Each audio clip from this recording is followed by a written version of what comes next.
Q4 action plan. Now, these aren't the only actions you should be considering for Q4, but as I was thinking about what I want people to know, what I have found extremely valuable for me in selling during Q4, I thought I wanted to share that and go through some of these details here. Okay, walk the floor of your Amazon store. Now, this is a term that comes back from retail selling days, from brick and mortar stores.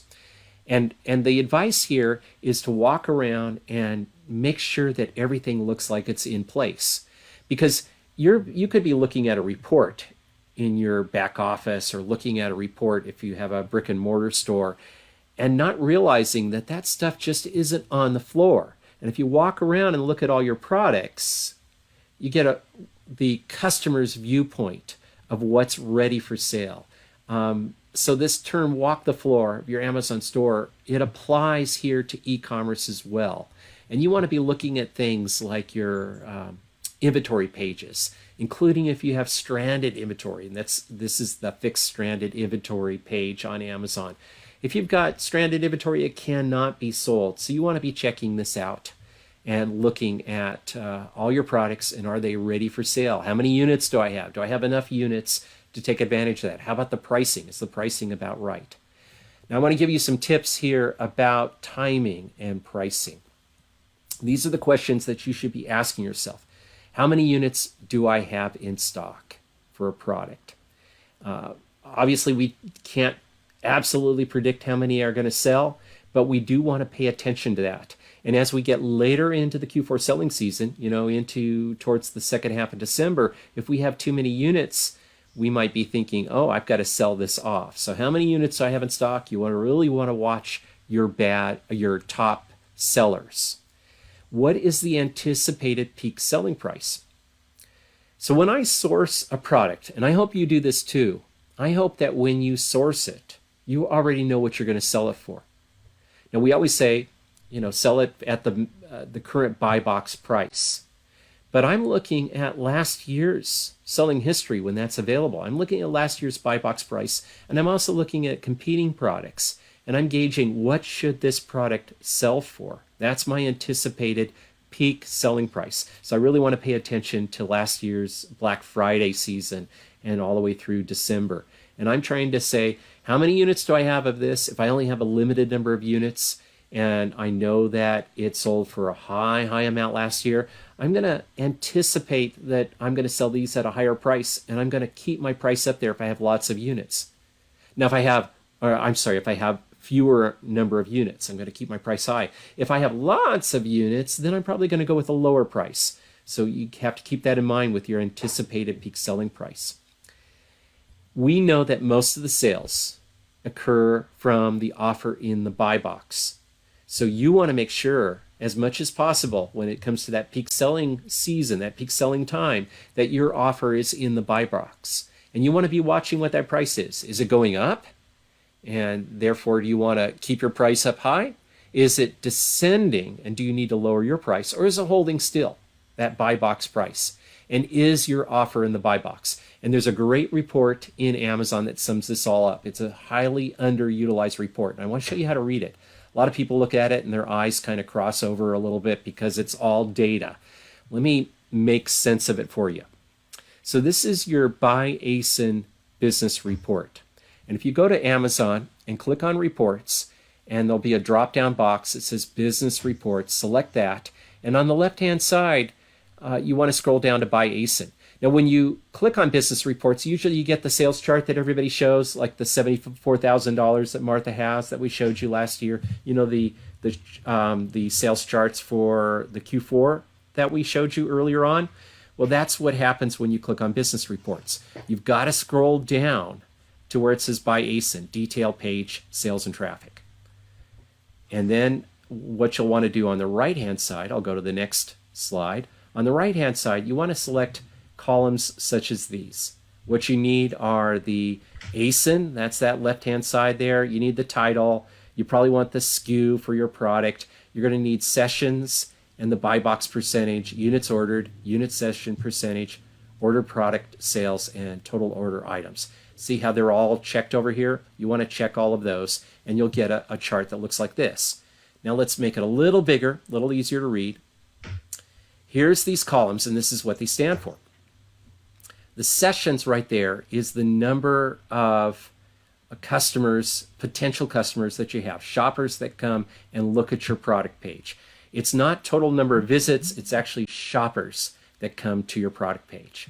The next line to the right of that is buy box percentage. That one's pretty easy, right? If it says 100%, it means you're in the buy box 100% of the time. So this was over whatever period the chart is. Usually it's a month. So it tells you you've been in buy box for X percentage over the month. To the right of that is units ordered. That's pretty simple. The unit session percentage, this one's confusing for a lot of people. It's also known as your conversion rate. It means for that the number of sessions or shoppers that you have, how often did they buy it? What percentage of the time did they buy the product? And then your order product sales and the total order items, that's the amount of money that you took in from that product. And the total order items may differ from units ordered because people might order 2 or 3 or 4 units, and that'll show up as more than the number of orders that you have. Now let me show you how to read this and what it means. I'm taking that very top one there, the one that I have the red bar around, and you can see we've had 1,344 sessions over the month, and in it, I was in the buy box 92% of the time. So almost 100% of the time, I had the buy box, which means that I had the bulk of the sales. So there were 96 units that I sold in that month, and the unit session percentage was 7.14%, which resulted in almost $3,000, $2,960 of sales. That unit session percentage meant that 7% of the time, one of those visitors, one of those sessions, converted into a sale. Now, is 7% good or bad? Well, if you kind of look down the list, you'll see that it's right about in the middle of the session percentages that I normally have. So what I say is 5% is adequate. 10% of the time, that's not bad. Not bad at all. You're probably doing okay if you have a conversion rate of 10%. 15%, you're doing great. 20%, 25%. By the way, I mentioned that some of my products sell 10 times as much in December. They have conversion rates, that unit session percentage of 25% or above. That's a hot selling item when 1 out of 4 visitors pick it up. But what happens if your product's not moving? What do you do? Well, let's jump down to this one down here, this Disney Fairies. And you'll see that I only had 15 sales of this product. And I had anticipated a lot more. Well, what was the problem? We can see that there were lots of sessions, more than twice as many sessions as that first product I showed you. In fact, this is the product that was the most popular as far as people visiting my product page. But I only had 15 sales. Well, here's the 2 problems. The buy box percentage is 35%, meaning that I was sharing the buy box with 2 other sellers about 1/3 of the time. And, you know, I was matching their price. I wasn't going to go below that, so I had 2 other competitors that vying for the buy box. This, though, this number, unit session percentage, 0.52, that's dismal. And why is that? Why did only 1/2 of 1%? That means only 1 out of every 20 visitors visit that product page. Well, you need to determine that. It could be because the price is too high, which actually was the case on this product. Or it could be that the title isn't very good. The pictures aren't very good at all. People clicked on it and then they realized it wasn't what they expected. This is a clue. When your unit session percentage is low, it means that there's something wrong with your price or the product page. People are visiting your product page and yet they're not buying. So that's really crucial for you to look at. Now let's go to this one here, and this is the last one that I'm doing. Notice that I had 20 sales, 20 units. Well, up here at the top, I had 96 and 77 and 36, but I only had 20 of this product. And yet the unit session percentage is really good, right? 17, 18%, meaning that 18% of the time, 1 out of every 6 buyers purchased this, and I was in the buy box 100% of the time. What's my problem? I hardly had any visitors, only 112 sessions. So what might I do to increase the sales of that product? Sponsored product ads, run a promotion, drive some traffic to it from outside of Amazon, whatever it takes. I didn't have enough people visiting my product page. That was the problem there. Everything else was great on that product. So this report will tell you so much about your products, whether you're doing really well or whether you've got a problem and you need to change it. And I highly recommend that you make friends with this report, especially this Q4 season. And you only need to look at your top sellers. That's really the important ones, the ones that you have lots of inventory on or that you know are really hot sellers. And check this page out.